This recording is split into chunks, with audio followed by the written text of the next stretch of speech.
Page, his father, Greg. Thank you.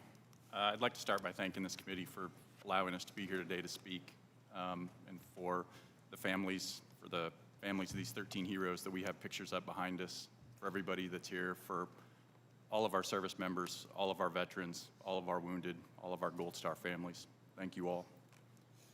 My name is Greg Page. I'm the father of Daegan Page. Daegan was a corporal in the Marine Corps and was killed on August 26th at Abbey Gate. I'm going to talk about my son and what has happened since that day. I'm not able to go back beyond that and live in the what-ifs. As I'm sure you can understand, trying to play out all the things that could have kept my son alive is a dark place to go as a Gold Star parent. Something that has become obvious to me since then is that it has become forgotten that my son is more than just a Marine.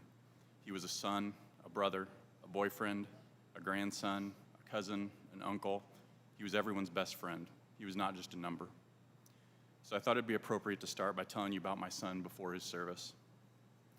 Daegan, or Day as we called him, was always an adventure seeker. Even as a toddler, he loved adrenaline, not just your normal excitement from going down a slide or getting swung around. He was always going a little further than that.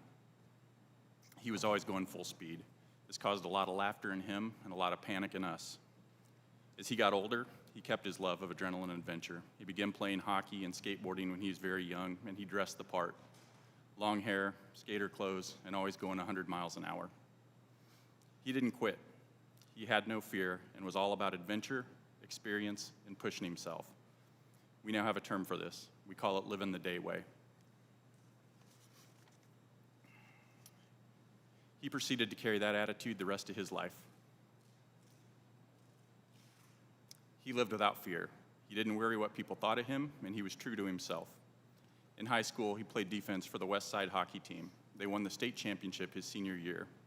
His teammates described him as a team player who pushed everyone to get better and pushed even harder when times were down.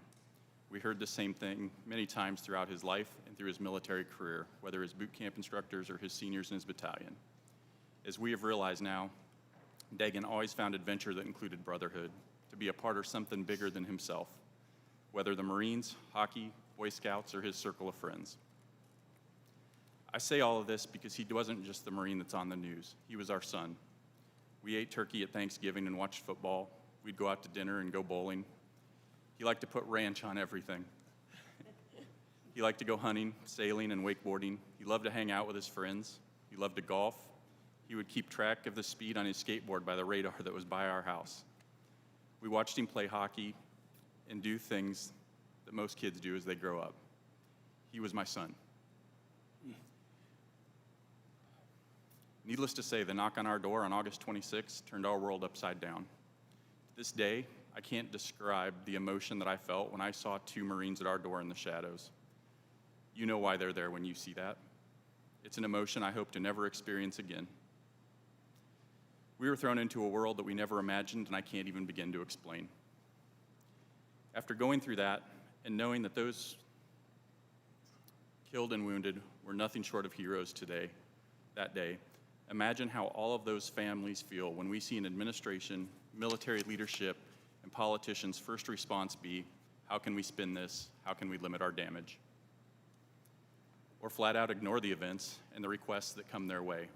Apathy, including those who don't show up to hear the family speak, is a slap in the face to families like mine. It shows that they don't see the human side of what happened that day. As a father, I often think, is there something I could have done in those 23 years to change this path and change what happened? As I mentioned, it's a dark place to go, as you can imagine. And being a father that has thoughts like this, and then hearing the leadership that had the ability to make changes say things like, I have no regrets in the way the withdrawal was handled, or I didn't see any chaos from my perch. I continue to see senior leaders literally turn their back and walk away from those who are trying to support the families and share the story of the events. Yes, that's really happened due to service members speaking about that day publicly.